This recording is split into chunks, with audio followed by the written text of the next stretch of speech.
Bab 400. Master yang sesungguhnya. Jerry juga tidak menyangka Yogi akan memberikan uang padanya agar dia bisa membeli tiket masuk setelah pacar Yogi tidak membiarkan Yogi memberikan tiket masuk padanya. Yogi juga tidak menyangka kalau pacarnya akan mengatakan hal ini di hadapan semua orang. Bukankah dia sama saja memberitahu semua orang kalau Yogi memanfaatkan kekayaan wanita? "Niril, kamu bilang apa?" Wajah Yogi berubah menjadi merah. "Kenapa? Apakah aku salah kalau aku bilang kamu sudah memanfaatkan kekayaan wanita? Jika selama ini keluarga aku tidak memberikan kamu makan, apakah kamu sekarang bisa seperti ini? Dulu aku selalu tutup sebelah mata saat melihat kamu mabuk-mabukan. Bagaimanapun kamu melakukan ini untuk bekerja, tapi hari ini kamu ingin memberikan uang aku kepada orang miskin. Apakah kamu anggap aku tidak ada?"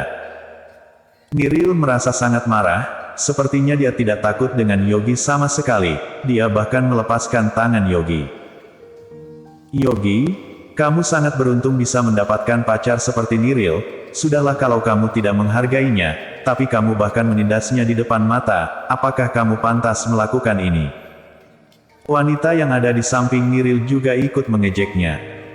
Kepalan tangan Yogi perlahan-lahan lepas, dia pun menundukkan kepala dan tidak mengatakan apapun. "Bro, maaf aku." Beberapa saat kemudian barulah Yogi mendongakkan kepala dan melihat Jerry dengan wajah yang penyesalan. Sebelum dia selesai bicara, Jerry tersenyum sambil menggelengkan kepala, berkata, "Kamu bahkan tidak berhutang apapun padaku, jadi untuk apa minta maaf padaku? Kamu tenang saja, aku benar-benar bisa masuk ke dalam dan bukan masuk secara diam-diam. Kamu masuklah dulu dengan pacarmu. Nanti aku akan mencari kamu di dalam." Jerry berbicara sambil tersenyum dan memasang wajah yang tulus. Niril mendengus, lalu mengejeknya, "Apakah kamu benar-benar mengira bisa masuk ke dalam pertemuan bela diri dengan mudah? Benar, jadi orang lebih baik harus memiliki rasa tahu diri. Hari ini adalah pertemuan bela diri antara Provinsi Jiangping dan Nanyang. Dengar-dengar asosiasi bela diri yang mengadakan acara ini, mereka memiliki kekuatan yang sangat tinggi. Jika kamu benar-benar bisa masuk ke dalam, maka aku akan makan tiket masuk ini." Wanita yang menggunakan riasan tebal ini sangat mengejek Jerry. Lalu dia berbicara dengan bangga sambil mengangkat tiket masuk yang ada di tangannya, "Apa kamu lihat? Tiket masuk ini, meskipun ini hanya tiket masuk di posisi tengah, tapi harga tiket ini sedikitnya mencapai 300.000 yuan. Uang 300.000 yuan ini cukup untuk dihabiskan oleh orang miskin seperti kamu bukan?" Wanita beriasan tebal itu mengejeknya dengan penuh kemenangan. "Suni, sudah cukup." Yogi sudah tidak tahan mendengar ini dan langsung membentaknya dengan wajah marah. Suni tersenyum sinis, berkata, "Kenapa? Kamu masih ingin membantu orang tidak berguna ini? Diam." Yogi berbicara dengan marah, "Jika kamu masih menghina teman aku, maka jangan salahkan aku kalau bersikap tidak sopan padamu." "Niril, kamu lihat Yogi mengancam aku." Suni berbicara pada Niril dengan wajah yang menyedihkan. Niril mencibirnya, "Dia berani." Dia kelihatannya tidak ingin menghabiskan waktu lagi, lalu dia menarik tangan Suni, berkata, "Suni, ayo kita masuk ke dalam." Setelah Niril dan Suni pergi dari sana, barulah Yogi minta maaf padanya, "Bro, aku..." "Sudahlah, apa aku masih tidak tahu dengan keadaan kamu? Jangan biarkan aku, kamu masuklah dulu, nanti aku akan mencari kamu di dalam." Jerry berbicara dengan ramah sambil meninju dada Yogi dengan pelan. Yogi memasang wajah yang lebih baik saat melihat Jerry benar-benar tidak marah, lalu dia tersenyum dengan sedikit terpaksa, berkata, "Baik, aku akan tunggu kamu di dalam." Jerry sangat terharu saat melihat punggung kepergian Yogi. Dia benar-benar tidak mengerti kenapa pria yang dulunya begitu baik hati ini bisa menjadi orang yang sangat menurut. Mungkin karena dia cinta padanya. Jerry tiba-tiba teringat pada dirinya yang dulu, lalu dia menggelengkan kepala dan berbicara sambil tersenyum yang pahit. "Sekarang sudah pukul 9:30, setengah jam lagi acara pertemuan ini akan dimulai." "Kak Jerry." Lalu terdengar suara panggilan yang ramah dari belakang tubuhnya. Vivi, kamu juga datang. Jerry tersenyum manis saat melihat Vivi. Bahkan Alfredo sudah merubah cara panggilannya menjadi Tuan Yang.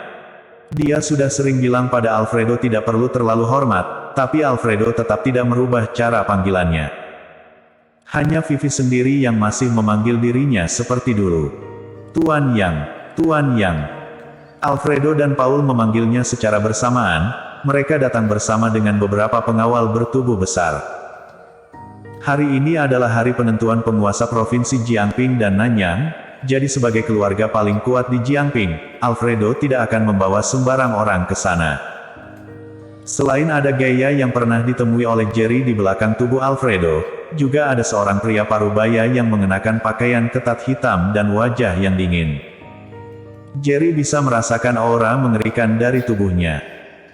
Orang ini kelihatannya jauh lebih kuat dari gaya yang merupakan master nomor 1 di keluarga Han. Sepertinya Alfredo sudah menghabiskan banyak uang untuk mengundangnya kemari. Tuan Yang, pemimpin Yang, kalian sudah sampai. Lalu ada beberapa orang yang dikenal berjalan ke sana. Pemimpin Chen. Alfredo sedikit menganggukkan kepala. Itu adalah anggota keluarga Chen. Di belakang Siddhartha juga ada beberapa keturunan langsung keluarga Chen dan master yang diundangnya.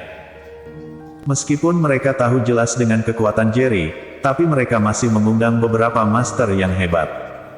Pertemuan bela diri hari ini melibatkan banyak hal besar. Jika keluarga kelas atas Jiangping saja tidak bisa mengeluarkan master yang hebat, maka mereka pasti akan menjadi bahan lelucon seluruh Jiangping dan Nanyang.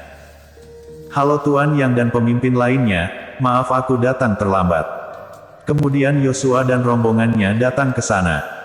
Seketika Jerry pun dikerumuni oleh belasan orang, semua orang pun terkejut melihat ini. Alfredo, Siddhartha ataupun Yosua adalah pemimpin keluarga kelas atas di Jiangping. Semua orang yang datang ke acara pertemuan ini adalah orang kaya dan berkelas, jadi mereka pasti mengenal para pemimpin keluarga ini. Tapi yang membuat mereka terkejut adalah semua orang tinggi ini mengelilingi seorang anak muda di tengahnya. Siapa anak muda itu? Kenapa dia bisa dikerumuni oleh orang besar di Jiangping? Benar, kepala keluarga Han, keluarga Chen dan keluarga Guan berada di sana. Apalagi semua pemimpin ini sepertinya sangat hormat kepada anak muda itu. Semua orang mulai berkomentar dan sangat tertarik pada anak muda yang dikerumuni oleh para pemimpin keluarga besar itu. Apa kalian benar-benar tidak tahu? Siapa lagi yang bisa diperlakukan oleh beberapa pemimpin ini dengan begitu baik selain penguasa Jiangping? Apakah anak muda itu penguasa Jiangping? Dia masih sangat muda. Dia memang pantas menjadi penguasa Jiangping. Cara berpakaiannya yang sederhana benar-benar terlihat seperti seorang master. Akhirnya ada orang yang bisa menebak identitas Jerry. Tadi Jerry dihina oleh Niril karena cara berpakaiannya yang begitu sederhana, tapi sekarang ada orang yang mengira cara berpakaiannya seperti seorang master. Kenyataan memang seperti ini, ketika kamu sedang jatuh, seberapa masuk akal hal yang kamu katakan pasti tidak akan dianggap oleh orang.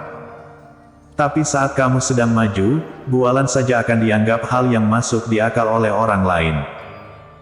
Selain pemimpin keluarga Han, keluarga Chen dan keluarga Guan yang ada di sana, keluarga Su, keluarga Feng dan keluarga lainnya juga mengerumuni Jerry. Tuan Yang, besar sekali formasi Anda. Lalu tiba-tiba terdengar suara ejekan dari samping. Jerry dan yang lainnya langsung melihat ke arah asal suara out. Anggota keluarga Zhu yang merupakan keluarga nomor 1 di Nanyang sudah datang. Ada orang yang kenal dengan Rico langsung berseru. Di belakang Rico ada seorang pria parubaya yang mengenakan jubah abu-abu. Tatapan mata orang ini jatuh pada tubuh Jerry. Kelihatannya ada rasa perang yang kuat dalam matanya. Jerry memiliki rasa sensitif yang kuat, dia pun langsung memperhatikan pria parubaya berjubah abu-abu ini. Waktu itu dia pernah melihat pria parubaya yang mengenakan jubah sama seperti ini, sepertinya orang itu dipanggil dengan Master Hong. Master berjubah abu-abu ini memiliki aura yang lebih kuat dari Master Hong. Bersambung.